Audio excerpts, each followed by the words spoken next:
alagapak ng Amerika ng dagdag taripa ang Pilipinas. Kagabi lang, nag-usap daw via phone call sina Pangulong Bongbong Marcos Ay, di at US wow. Nag-usap para taasan ng taripa? President Donald Trump. Kasama sa mga pinag-usapan nila ang tungkol sa ekonomiya. Ngayong araw, bumungad ang panibagong 12.5% na export tariff Walang o iya yung ka? buwis na ipinapataw sa mga produktong inaangkat mula sa Pilipinas. Ayon kasi sa United States Trade Representative, isa ang Pilipinas sa 60 bansang bigong i-ban ang mga import mula sa forced labor o sa pilitang paggawa mula sa Amerika. Kaya bilang parusa, tinaasan nila ang taripa sa electronics, Hindi, semiconductor, kasi tignan nyo na lang nga yan. I-analyze natin. Yan yung mga bansa, kabilang na dyan isa ang China. So, I would understand, no, na syempre, patawan nila ng taripa ang China, kung ilang percent man yan. O sige, go. Oh. Hong Kong, ayan, China, India, Iraq. Kumbaga, okay lang kasi itong China, alam naman natin na talagang nila, kakumpetensya nila yan. Pero ang lagi nilang itinatanim sa utak natin, Uncle Sam nga, kaibigan, ally, mutual defense agreement, we have a very long-standing relationship, blah, blah, blah, blah. Pero kasama tayo sa taripa? Kasama? Akala ko ba magkaibigan tayo? Akala ko ba, 'di ba?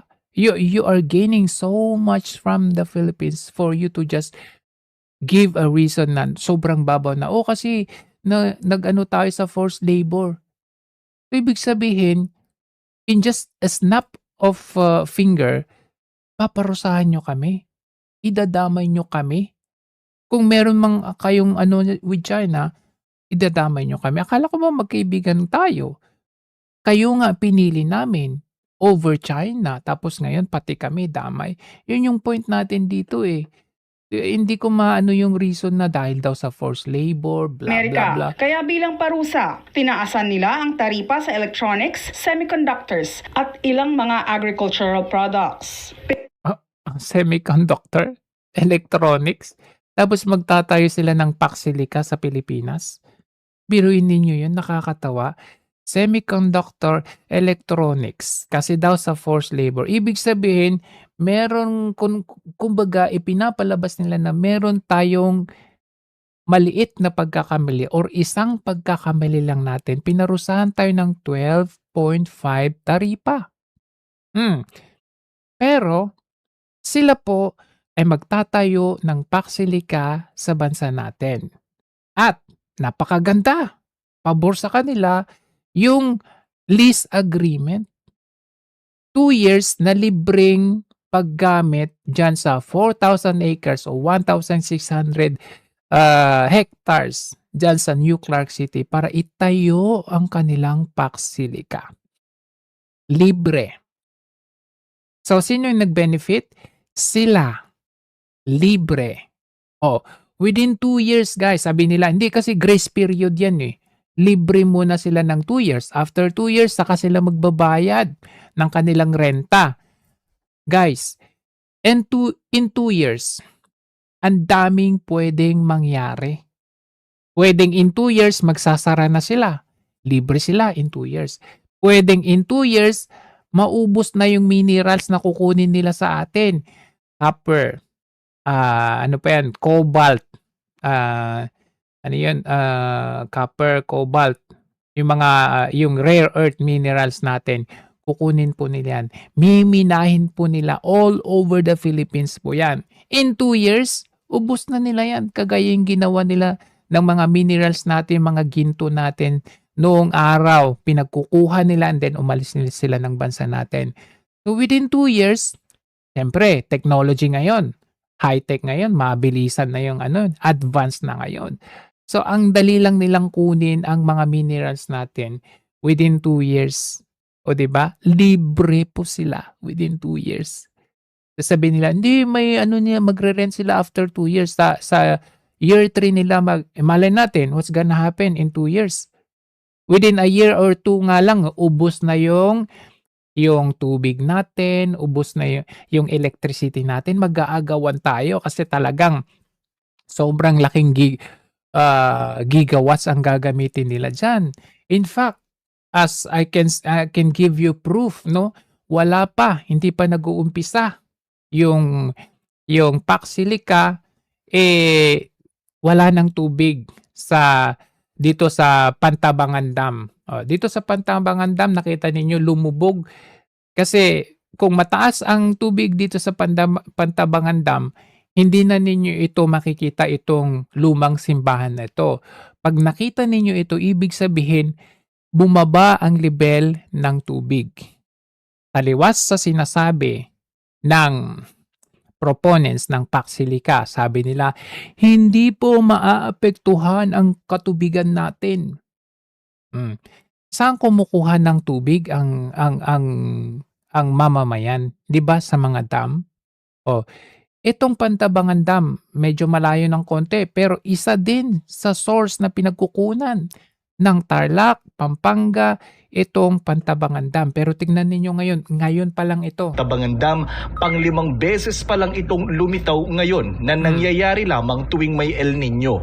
Ibig sabihin, lumilitaw ito kapag nauubos ang tubig sa Pantabangan Dam. Magbabangka sana kami papunta dun sa may lumang bayan ng Pantabangan na lumitaw, pero pinagbawalan kami ng Coast Guard. No sail zone daw dahil signal number 1 ng Nueva Ecija.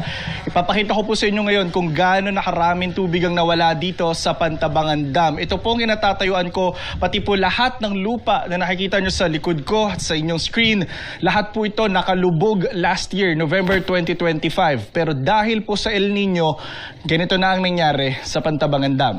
Nag-start po ito noong November 13, yung start po ng dry cropping period po namin. Diretso na po. So, hindi lang po dyan. Hindi lang sa Pantabangan Dam. Pati sa Angat Dam. Tingnan ninyo dito sa Angat Dam. Saan-saan lang kami kumukuha ng iniinom namin na mga sapa-sapang ganyan na ay natutuyuan pa ng tubig. Mahirap po talaga. Pag hindi makatrabaho yung mga anak ko, nagtitiis din kami, hindi kumakain ng kinain. Sanay yung mga halaman na tulad ng saging, kamuting kahoy.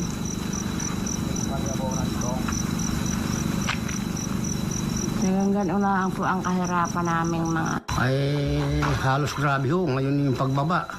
Dahil sa mga walang tag-ulan dito sa amin. Naging sabi ng iba na may El Nino nga raw. Kaya siguro dahil gumarabi yung pagbabangay ng tubig. Kita nyo yan, ang baba ng tubig? Hindi po yan fake news, Mismong mainstream media ang nagbabalita. Tingnan nyo. Natutuyot na ang ilang bahagi ng Angat Dam dahil nga sa patuloy na pagbaba ng level nito. Sa kabila yan ng naranasang ulan nitong nagdaang linggo. Nasa frontline ng balitang yan, Simon Guap. Dam na pinagkukunan ng Ay, tubig. sus, patay. Ganito na ngayon ang itsura ng Angat Dam na pinagkukunan ng tubig ng Metro Manila. Ay. Tuyot na ang ilang bahagi. Habang ilan, may tubig nga pero mababaw naman at may tubig pa. Naitala ng Pag-asa ang pinakamababang level ng tubig sa Angat Dam. Ay, sus. Nasa 151.45 meters na lamang ito ngayon. Mas mababa ito sa critical water level na 160 meters at lalo pang mas mababa sa 180 meters na minimum operating level. Ayon pa sa Pag-asa, ngayong Hulyo nagsimula ang pagbaba ng tubig sa naturang dam. Pababa talaga yung trend nila, no? Mataas pa rin yung evaporation.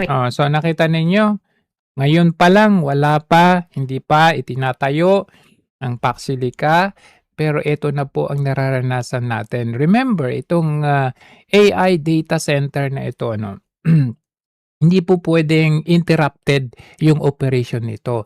Mainit po ito. Dahil mainit, kailangan natin ng cooling system. In cooling system, kailangan natin ng tubig. So, hindi po pwedeng uninterrupted. So, El Nino man yan, La Nina man yan. Ang point dito, kailangan ng tubig all year round. Taon-taon, every day, hindi pwedeng maantala po yan. So, ngayon nga, nagkakaproblema tayo. Pwedeng rasonan, hindi kasi El Nino hindi po pwede yun. So, ibig sabihin, pag El Nino, anong gagawin ng gobyerno? Ipa-prioritize nila itong data center na ito kaysa sa mamamayang Pilipino. So, mawawalan ng tubig ang mamamayang Pilipino Halimbawa, sabihin na natin meron silang may reserve ng tubig, galing sa dam. O yung reserve na tubig na yon, dahil hindi pwedeng interrupted yung operation ng data center, sinong prioritize nila? Yung data center o taong bayan? So now tell me. Kasi pag tumigil sila or interrupted yung operation or pagbibigay ng tama at sapat na tubig dyan sa data center at maantala yun, ano mangyayari? Mag-fail yung data center. Iinit yan. The same din sa electricity natin. Hindi rin pwedeng interrupted yan. Nakita nyo ba, mayroon ba silang itinayong mayroon ba silang itinatayong renewable energy na gagamitin nilang, let's say sabihin natin solar man lang, para yun yung gagamitin nila dyan sa data center na yan, para hindi na sila makipagkompetensya sa taong bayan sa electricity natin. Kasi ang mangyayari kung wala, dapat inuuna nga nila yan, renewable energy yun gagamitin nila. Kasi kung wala, ano mangyayari? Sino ang ipaprioritize nila? Yung data center o taong bayan? It's a very big question. Kasi sasabihin nila hindi po maapektuhan yung katubigan. Walang ano yung ginagawa nila to address na magkaroon na hindi tayo magka-problema sa walang shortage sa katubigan. Wala, 'di ba? Ano yung proof ko? Iyan nga, ito Angat Dam, Pantabangan Dam. Kulang-kulang na yung level ng tubig. Paano pa kaya pagdating ng araw na ganun nga ang mangyayari, na nandyan na yung Paxilica na yan? Kaya in as good as much as we say, ito po napakaganda, napakaswerte natin kasi first time sa Asia ay sa Pilipinas pa inilagay. 24 members, 24 countries sa Pilipinas inilagay. Well, kung advantageous, yes. Kung positive, yes, totoo po yan kasi technology matters as well. Nasa era na po tayo ng technology advancement. AI po yung pinag-uusapan. At pwede nating ipagmalaki, may AI center, data center sa Pilipinas. Pero, hindi natin pwedeng ipagkibit balikat at ipagsawalang bahala yung epekto nito sa bansa natin. Kasi, kung itong data center na ito, ilalagay natin, say for example, sa Singapore. Sa Singapore, example, or sa ibang Asian country, let's say example na lang natin Singapore, high-tech din yung how they can address the water system, the electricity system. They can address that. They can have their power hub, solar, mga ganun. Sa water din, sa system ng water nila. They can do that. Kasi walang corruption sa kanila. Kayang-kaya nilang gawin. Sa atin, ngayon pa lang drought na yung tubig, yung dam natin. Wala nang tubig. So, malinaw na pambubudol yung sinasabi na hindi maapektuhan yung tubig, hindi maapektuhan yung electricity. Very obvious. The evidence is there already. Kaya ang hirap paniwalaan yung sinasabi nilang ganyan. Sa totoo lang. Kaya wag tayong titigil na mag-ingay about dito sa Paxilica na ito. Syempre sasabihin nila, hindi kasi kayo Kayo kasi panay kayo kontra sa administrasyon. Tingnan ninyo ang tumututol sa Paxilica, hindi lang po tayo Hindi lang po yung mga sumusuporta sa mga Duterte or yung mga critics ng administrasyon. Yung mga dilawan na iba dyan, kinokontra nila. So hindi po ibig sabihin na dahil kontra kami kay Marcos at dahil kontra kami sa mga dilawan na ayaw nila sa Paxilica, hindi na namin kukontrahin ito. 'Di ba? Doon mo makikita na hindi po tayo bayad, hindi po tayo sa kung sino ang namumuno o kung sino ang gumagawa nito. Doon po tayo sa kung ano yung tama at kung ano yung mali. Nakikita natin mali na ito regardless kung sino yung sumusuporta o hindi. Kasi yan, yung mga dilawan na iba, ayaw din nila naman sa Paxilica. Pero itong mga loyalistang tanga, sabi nila, mga DDS mindset kasi yan ayaw nila sa gusto natin. Kaya lang, isipin ninyo, one of these days, magsisisi din kayo din ang maapektuhan dahil dyan din naman kayo, di ba? Kagaya sinasabi nyo, himod puwet kayo kay Marcos Jr. Uy, best president. O ayan, binaha din yung lugar ninyo. Diba, apektado din kayo. Panay kayo Davao City, panay kayo Davao. O yan, binaha yung sa inyo. O, ano pa irereklamo nyo ngayon? Pati kayo damay. So there's no ano dito, walang sinasalba, walang safe dito kung pagdating sa mga ganyang bagay na kapalpakan talaga ng gobyerno. Damay pati kayo. Hindi nyo pwedeng sabihin na, uy, safe na sa Pilipinas ngayon. Pati kayo, biktima din ng karahasan. Ano sasabihin ninyo? Dadamay nyo na naman, Duterte na naman ang gumawa niyan. May namatay na kabahagi ninyo, sasabihin nyo, Duterte yan. Nasabihin nyo, karahasan talaga ngayon ang gobyerno.